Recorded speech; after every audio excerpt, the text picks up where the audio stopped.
Okay, Cece, tell me where it all began. Tell me where and when you were born. Tell me how it all started. Okay, I was born and raised in Wabasso, Minnesota. I am the second to the last youngest of 9 children. So there were 5 girls and 4 boys. And my mom and dad owned an on-off liquor store in Wabasso. So every day before school, my sister and I would have to go up and clean the store, sweep it, wipe down the counters and all of that, and fill the coolers. So it was really quite interesting. And the one thing that I do remember, my dad had a system for how he put the liquor bottles, and he knew exactly where they were at. And so one Sunday I thought, well, I'm going to change this, going to wash everything down, and I did all that. He was so mad at me because I did not put those bottles back where they were. So he didn't know what he was grabbing. That I never did that again. So that was really interesting. And yeah, it was, I went to a Catholic school. Okay. And when I graduated from high school, I went to North Carolina, and I worked on the mission fields in North Carolina for a year. I worked with the Mission Helpers of the Sacred Heart. Tell me about that. So what's that was story? really interesting. I was one of 12 girls picked throughout the United States. Wow. To work with the missions. And so every day was different. You taught religion classes. I think it probably was the first time I ever worked with Native Africans. And I remember the little girls saying to me, will you plait my hair? And I didn't know what they meant. And so they kind of showed me how to do the braiding and stuff. So we traveled throughout North Carolina. We would do religion classes. We would go visit with people.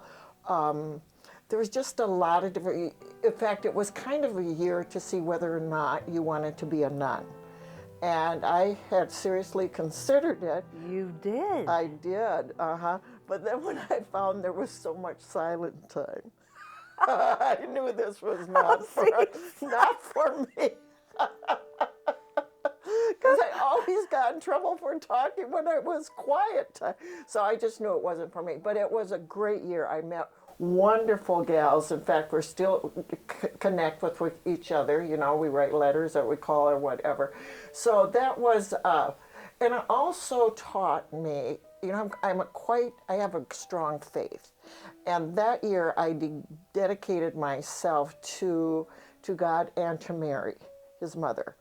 And I feel that I have been, just by giving up that year, I have been truly, truly blessed. I'm not saying I haven't gone through difficult times, because I really, really have. But I am blessed in so many ways. And, each day I get up and I just say, thank you, Lord, for another new day. Thank you for a job that I love. Thank you for my new husband that I absolutely love. Bless the people that come into my life today. And, so. Where did that strong faith come from? Where did your strong faith come from? From my family. And so my dad had 2 brothers who were priests.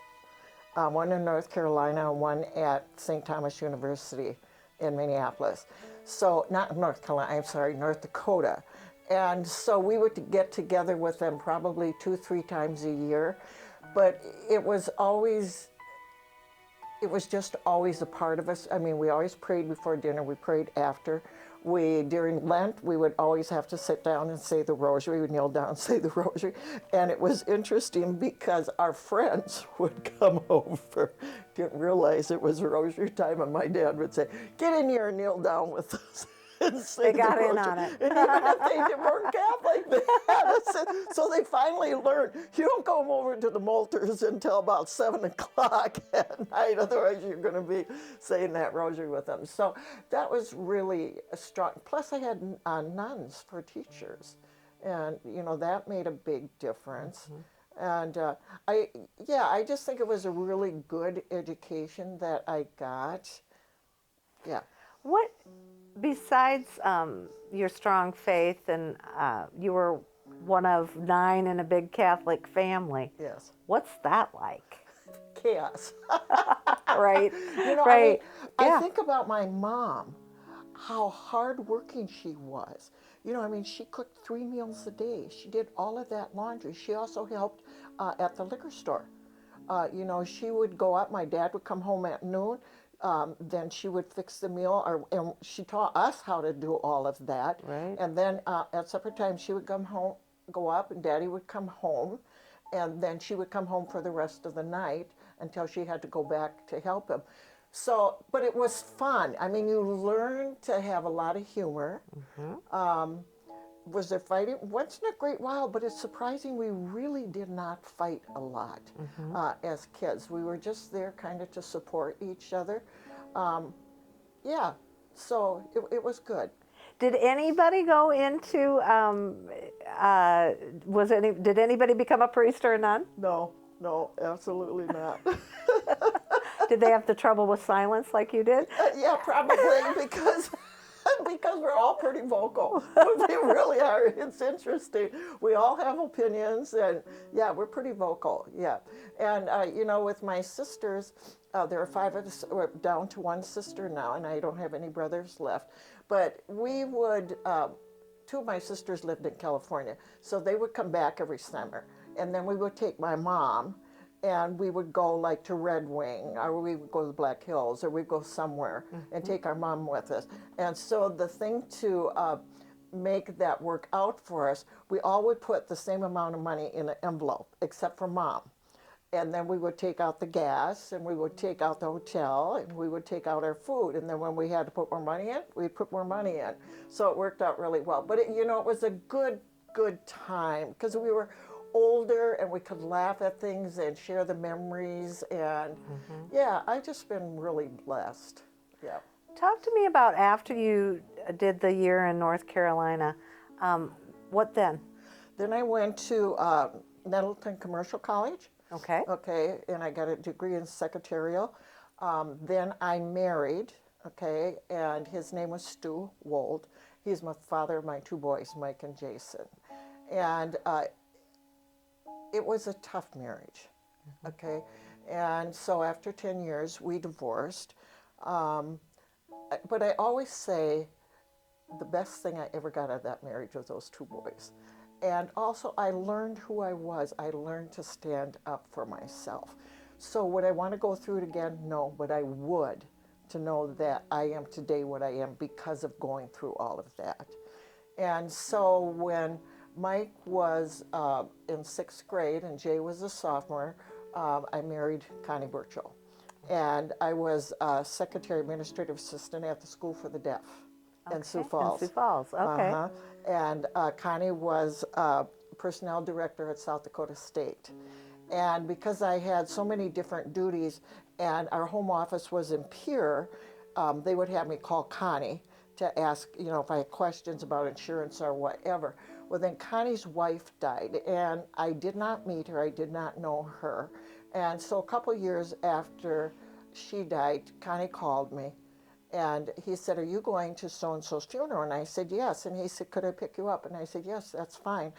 And so we became really good friends. Also, I did all the secretarial work and recording of the regents when they were making laws and regulations for the colleges. So Connie and I really got to know each other. Right. So then he asked me out, and it scared me because I just didn't think I was very good at marriage.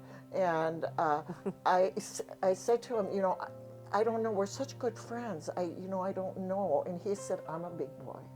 If it doesn't work out, it doesn't work out, but I'm a big boy, sis." And so we dated for a year, and then Connie applied for a job in Ohio. And so we moved there. We were there for 3 years. And that's where I finished my degree then at Edison State in Ohio, where Connie was president. Okay. And then my parents were getting older. And I said to Connie, you know, if we ever had a chance to come back to Minnesota, I would really like that. And I remember the day he came home and he said, "Come upstairs, I want to talk to you." And he closed the door. He said, "You cannot tell anybody, but I applied for a position in Minnesota at Worthington." And so we had to come back for something, and I said, "Let's stop in Worthington." And so we looked around the campus and stuff, and then we went to St. Mary's and said a prayer. And 2 weeks later, he had his interview, and he got the job. So coming back, then we came to Worthington. What year was that? 1987. 1987. Yes. Okay. Yep, exactly. So it was difficult in a way because Worthington has their own group of friends, and sometimes it's hard to break into that. Plus, also with Connie's position, it was, I don't know how to say that, I don't know exactly how to say it, but people weren't real accepting of you as a couple. And so it took a while to build the friendships.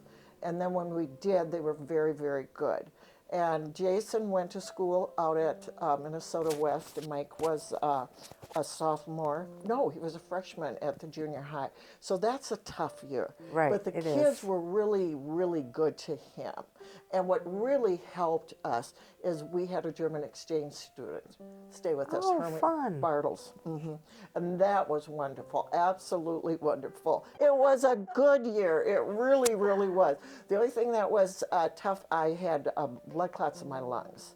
Oh, no. Yeah, and so I was very, very sick and went to Sioux Falls, and I was in the hospital there for 6 weeks. Oh, my And goodness. Jay was graduating from Minnesota West, and I wasn't able to go to that. But yeah, but it wasn't my time. Yeah. So here I am. Well, thank goodness for Yes, that. thank goodness for that. Talking with us. Yay. Yes, yes. Tell me about, you said after you settled in and found your sort of your niche or whatever Yes. here in Worthington, tell me about your life here. What did you get involved in? Well, at first, I accepted a position at St. Mary's as their pastoral assistant. And know so that. I would do home visits. People would call and they would need something from the parish or whatever. So I did a lot of that. I worked with Father Lovis. And I remember when I had my interview, there were people from the parish council that were asking the questions and stuff. And I remember one guy saying, "Do you drive?" And I thought that was such a funny thing and such an easy question to answer. I mean, that was probably the least expected question. Sure. Yeah. So I did that for 3 years. And then Joel Kreckelberg asked me if I would consider going into real estate business with them. So then I did that. And then I did that for quite a few years, and then I got a job at the ALC, which I absolutely loved. I think I loved that job and the School for the Deaf. Those two jobs I absolutely loved. And I think being around young people, I mean, that gives you a whole new perspective. It does. It does. And you kind of understand where they're coming from and how things have changed since you were that age. And so you really have to listen to where they're coming from and appreciate where they're coming from. Their stories are just like ours. Yeah. So Let's talk about that a little bit. First of all, so in your life, what has surprised you the most? What is about the way things have changed, do you think? Oh, I think there's so much anger and bitterness and nastiness today in people that we didn't see 6 years ago. And so that's really surprising to me, the negativity. And, I just think there's a lot of goodness in this world. Thank goodness for that. But it seems like we're not able to touch the hardness, the hardcoreness in people. I don't know. It's scary to me. It's very scary. Yep, for my children, for my grandchildren, I don't know what kind of world. It's a changing world for them. And yeah, so I don't know. That's probably the thing that's been the most difficult for me, because I try to look at the positive every day, because I think there's positives in every. They're called holy moments. Right. This is a holy moment. Right. Yeah, exactly. It is. Yeah, and you see somebody. I always try to compliment somebody if I can. That's a holy moment for them. That might be the only thing that has made their day. So. Yeah. Yeah. Oh, and when people the other thing that really bothers me is when people are bullying. Bullying is really, really tough for me to handle. And I remember seeing it a couple of years ago in one of the parks. I was coming home from work, and there was a younger kid. He looked like he was probably 7, and there were 2 older boys, probably junior high, and they were bullying him, picking on. And I pulled over, and I got out, and I said, "What's going on here?" And that little kid was crying. And I said, "You two get home now. If I ever see this again, I'm going to report it." And I think you have to stand up for what you believe in. You have to speak for those that don't have a voice. Right. And that's part of, well, that's part of your faith, I'm sure. Yes, it is. Yeah. Also, talk about the changes we've, even in my time here, I've seen changes in this community, in the makeup of the community. Yes. Talk about how that's, how you feel about that and how Sure. that's affected your Well, you life. know what? I think when you take a look at the immigrants that have come to Worthington, they want the same things you and I want. They want a peaceful life. They want a better life for their children. They want a good job. They want to own property. It's no different than you and I. And I have a hard time when people tear down, oh, the immigrants do this, or they do this, or they do that. You know, Mary and Joseph were immigrants. Yes, they were. They were. Yep. And so there again, and I think they have a right to their own culture, just as we have a right to our own culture. They have a right to pray in their language, just as we have a right to pray in our language.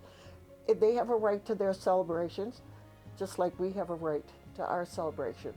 So, you know, I'm probably considered pretty liberal along those lines, and that's okay.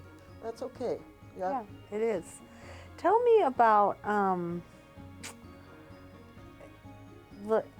what you had said that you feel that you've had a blessed life. Yes. Tell me about what's been hard about your life.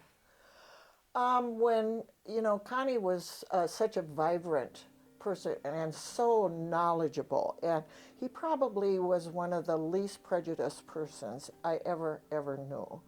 And when he had a stroke, it took away his reading ability. And it was really difficult. We were in Sioux Falls for like 6 weeks, and then dementia set in. And you know, when you're a caregiver, people don't realize what you go through. No. People don't realize that you crave conversations with other people because it's the two of you. People don't come because they don't know what to say and they don't know what to do. And I remember walking downtown with Connie one day, and this gal, we were standing on the corner, and this gal said, well, can Connie cross the street alone? I said, why don't you ask him? She didn't know what to do. But it's like they become non-existent to other people. Right. So when I had to take Connie over to the nursing home in Laverne, that was probably one of the most difficult things I ever had to do. But they were so kind and really, really good with him. And I remember my granddaughter Ruby was like 10 at the time, and so she and I would go over every day to see Connie, and then I had to take her back to Minneapolis. And we went to see him before we left, and I said, Connie, now I have to take Ruby back to Minneapolis. And the nurses told me he had tears coming down his eyes when we left, so he knew that probably was going to be the last time. And I'm coming back from Minneapolis, and I get a call from my dad's home. Excuse me. And they asked me where I was. I said I was on the road coming back to Worthington. And they said, we think Connie maybe has 10 days at the most. And I said, I will stop home, pick up some clothes, and I will be over there. It was 5 days. And every night I would have them roll him so I could crawl in bed with him and hold him.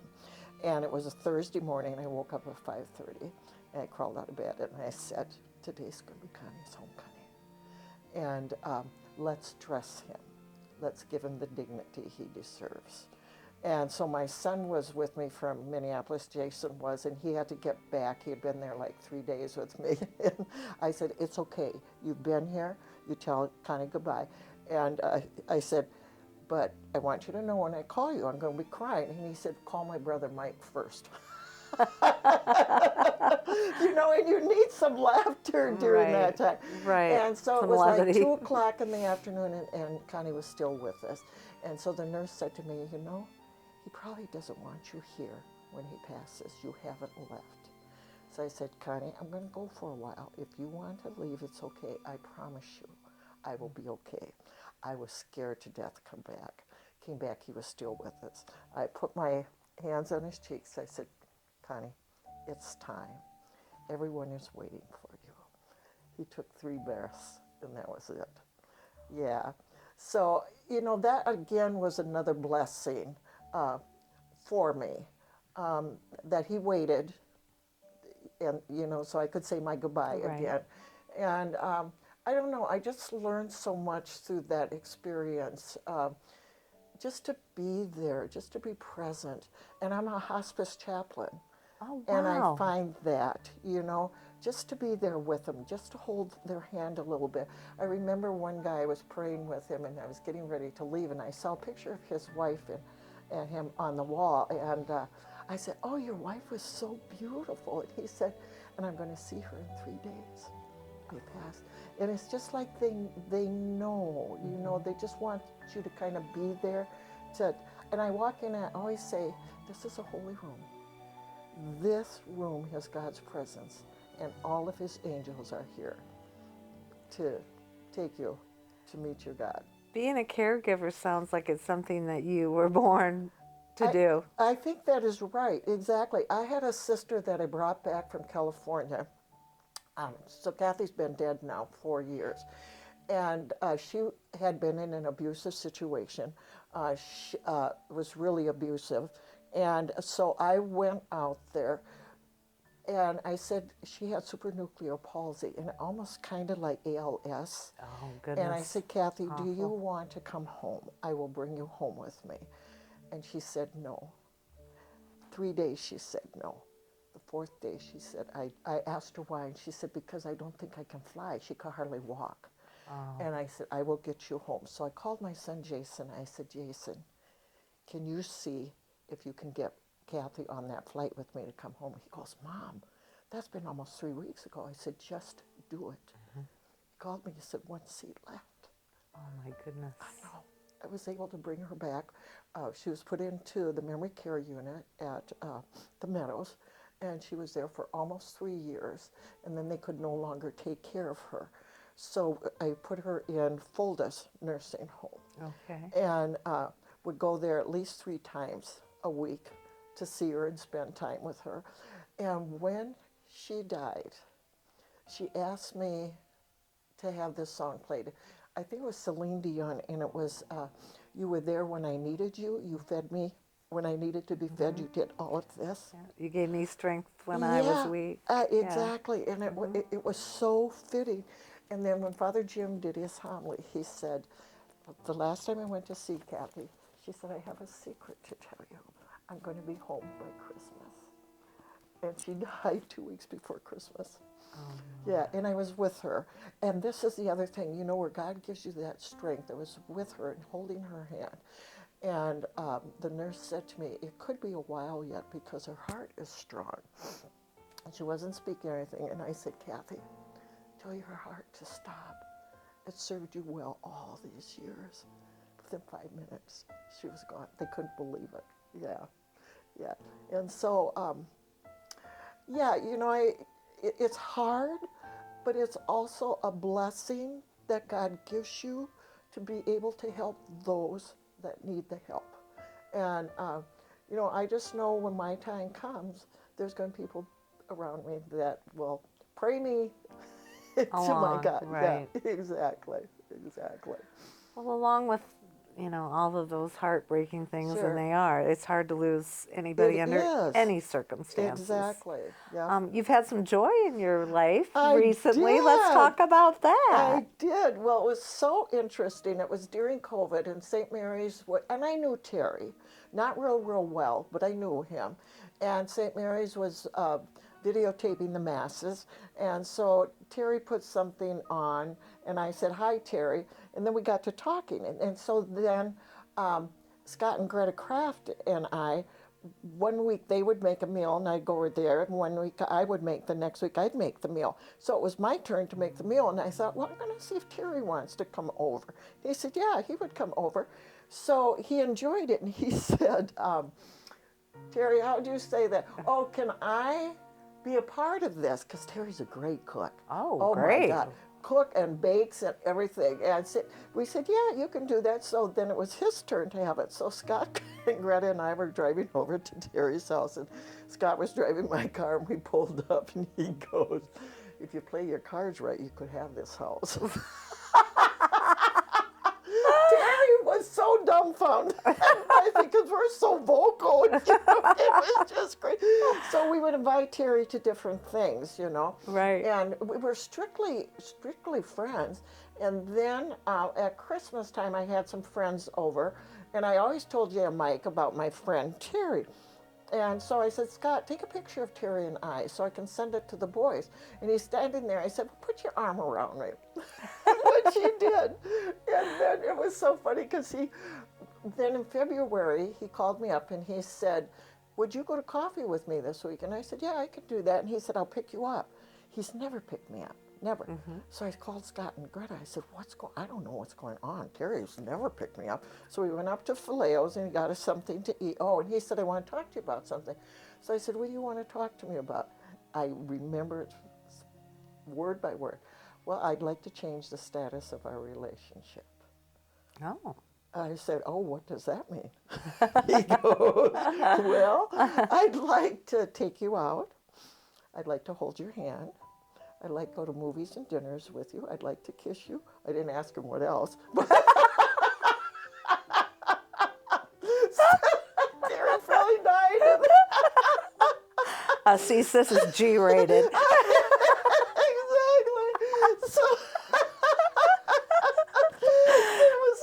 So we started going out, and it just fell into place.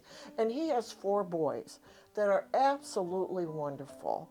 And my 2 boys, they all get along. They call each other bros. Awesome. And everybody's coming home for Thanksgiving. So there's going to be 21 of us. And Terry said, first I said, I'm going to be sick that day. I'm going to be in the bedroom.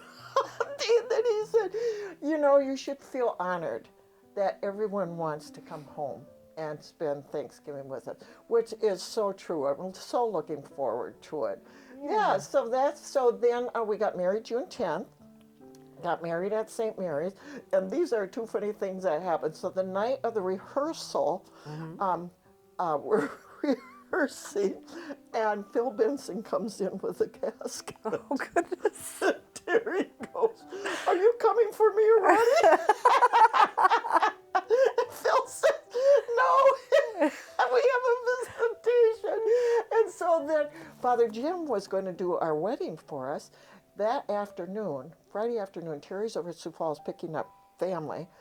I got a call from St. Mary's. Father Jim is in the hospital in Rochester, will not be able to do the wedding. Oh, and no. it's like, oh my God, what are we going to do?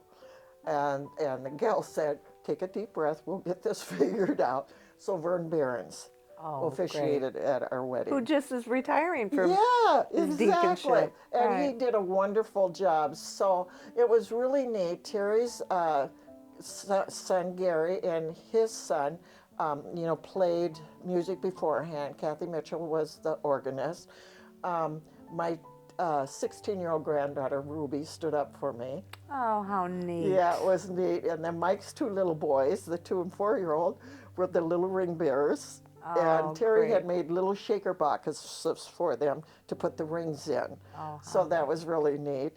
And let's see, and then my 2 boys walked me down the aisle. Oh, how lovely. Yeah, and then we went to the Elks. We had a big brunch, and Roulette played for us. Oh, aren't you lucky? Yeah. How do you rate? I don't know. I remember saying to Terry, do you think we could ever get Roulette? And he said, well, I don't know. let's see if we can meet with them. So we met them down at Fileo's, and the time worked out. Yeah, we were so blessed that day. Absolutely, it was wonderful. And I'll tell you what, this is a wonderful marriage. And I think part of it is we're older. We don't want drama. Right. If one of us does something that irritates the other, we talk about it right then and there, and it's usually nothing big, you know. I had to turn over my kitchen to Terry, which was a little bit hard, but he does all the cooking and the baking, and he does all of that. Oh, my goodness. I don't do it at all. What a keeper. Tell me. He is, and he loves to joke. You know, we both have a great sense of humor, and which is key in life. It's key, isn't? That's an important thing. Absolutely. Very much so. So yes, I am very, very blessed. Yeah. So as you look into the future now, what do you hope for? I hope that we become a kinder world. I hope that we understand how important our democracy is and how we need to protect that.